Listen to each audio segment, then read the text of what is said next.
বিধানসভায় পৌঁছেছেন মুখ্যমন্ত্রী। বাজেট পেশের আগে বিধানসভায় মুখ্যমন্ত্রী আজ বিকেলেই রাজ্য বাজেট পেশ হবে।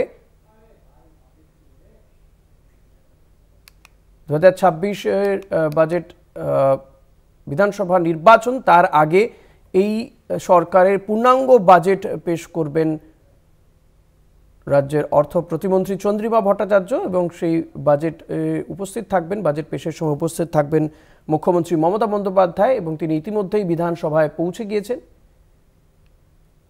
আজ রাজ্য বাজেট পেশ করবেন চন্দ্রিমা ভট্টাচার্য। 2026-এর নির্বাচনের আগে, বিধানসভা নির্বাচনের আগে আজই পূর্ণাঙ্গ বাজেট পেশ করবেন। আমরা দেখেছি 1 ফেব্রুয়ারি কেন্দ্রীয় সরকার বাজেট পেশ করেছে এবং একাধিক বিষয় সেখানে রয়েছে, কিন্তু তার থেকে যেটা গুরুত্বপূর্ণ হয়ে দেখা দিয়েছে যে কর ছাড়ের বিষয়টি। আজকে এই যে রাজ্য বাজেট পেশ হবে সেখানে কি কি থাকবে, রাজ্যবাসীর জন্য কোনো উপহার থাকবে কিনা সেই বিষয় নিয়ে চর্চা চলছে। এই নিয়ে আমরা কথা বলবো। আমাদের প্রতিনিধি দেবাশিস সেনগুপ্ত রয়েছেন। দেবাশিস, মুখ্যমন্ত্রী মমতা বন্দ্যোপাধ্যায় তিনি ইতিমধ্যেই পৌঁছে গিয়েছেন বিধানসভায়, যে ছবি আমরা দেখাচ্ছি। আর কয়েক ঘন্টা পরেই অর্থমন্ত্রী চন্দ্রিমা ভট্টাচার্য তিনি বাজেট পেশ করবেন। বিশেষ কিছু জানতে পারছো এবারের এই যে বাজেট, যেহেতু 26-এর আগে শেষ বাজেট, পূর্ণাঙ্গ বাজেট হতে চলেছে, কি কি থাকতে পারে, কোন কোন বিষয়গুলো চর্চায় উঠে আসছে, বা এই নির্বাচনকে সামনে রেখে এই বাজেটে বিশেষ কোনো উপহার থাকবে কি রাজ্যবাসীর জন্য?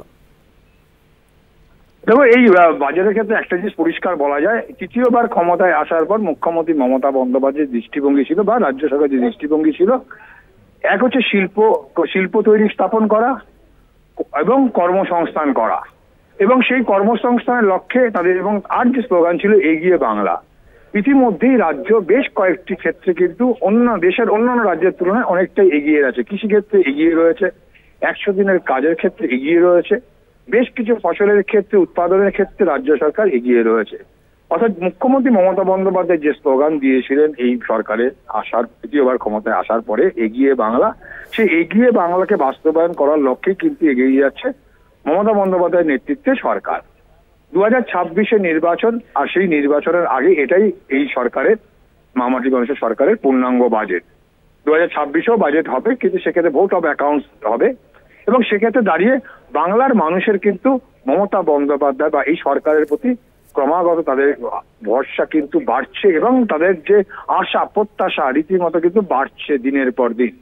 জানো যে ইতিমধ্যেই মুখ্যমন্ত্রী মমতা বন্দ্যোপাধ্যায়ের বেশ কিছু প্রকল্প যা বাংলার মানুষের হৃদয়ে ছুঁয়ে গেছে, এবং যার ফলস্বরূপ তৃতীয়বারে বিপুল সংখ্যক ভোটের সমর্থনে মমতা বন্দ্যোপাধ্যায় সরকার ক্ষমতায় আসছে, যখন কিনা দেশের কেন্দ্রের নেতৃত্বাধীন সরকারের প্রধানমন্ত্রী থেকে শুরু করে স্বরাষ্ট্রমন্ত্রী সহ গন্ডাখানেক যখন মন্ত্রীরা এসে রাজ্যে ক্রমাগত প্রচার করে গেছে ইসবাত 200 পার, তাতেও কিন্তু বাংলার মানুষকে বিচলিত করতে পারেনি, এবং সেই জায়গায় দাঁড়িয়ে থেকে কিন্তু দেখা গেছে বাংলার মানুষ মমতা বন্দ্যোপাধ্যায় সরকারের সঙ্গেই আছেন এবং তার সমর্থন রয়েছে।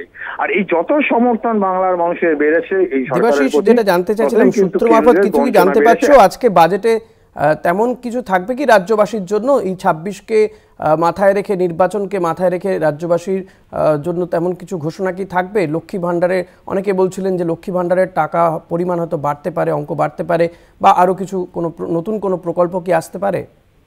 দেখো, কর্মসংস্থানের লক্ষ্য একদিকে যেমন রয়েছে, শিল্প স্থাপনের যখন লক্ষ্য আছে, যেখানে সম্প্রতি বেঙ্গল বিজনেস সামিটে কিন্তু ইতিমধ্যেই বহু শিল্পপতি যারা এসেছিলেন, দেশের শিল্পপতি, বিদেশ থেকে প্রায় 20টি দেশের প্রতিনিধি এসেছিল, তারা রাজ্যের শিল্প স্থাপনে তারা আগ্রহ প্রকাশ করেছে। দেশের শিল্পপতিরা বলেছে বাংলা হচ্ছে আগামী দিনে বাণিজ্যের কিন্তু শীর্ষস্থানে থাকবে, বাণিজ্য কেন্দ্র এবং উৎকর্ষ বাংলার জায়গায়। সেই জায়গায় দাঁড়িয়ে থেকে একদিকে যেমন শিল্প স্থাপন থাকবে, কর্মসংস্থান রয়েছে, স্বাস্থ্যক্ষেত্রে বৃদ্ধি হবে, কৃষিক্ষেত্রে ব্যয় বৃদ্ধি হবে, এটা কিন্তু ধরে নেওয়া যেতেই পারে। কেন, মুখ্যমন্ত্রীর যে চিন্তাধারা, সে বাংলার দরিদ্র আপামর মানুষের কাছে আর অর্থনৈতিক স্বাচ্ছন্দ্যতা দেওয়া, এবং সেই লক্ষ্যের দিকেই কিন্তু মুখ্যমন্ত্রী মমতা বন্দ্যোপাধ্যায় একাধিক প্রকল্প তৈরি করে, যা কিন্তু বাংলার মানুষ হৃদয়ে জুড়েছে। এবং সেই জায়গা থেকে বাড়তি পাওনা এখন যেটা রাজ্য সরকারি কর্মীরা তাদের যে আশা, যে এবারও রাজ্য সরকার দিয়ে ঘোষণা করে কিনা, তাদের জন্য বরাদ্দ থাকে কিনা, এটা একটা দেখার বিষয়।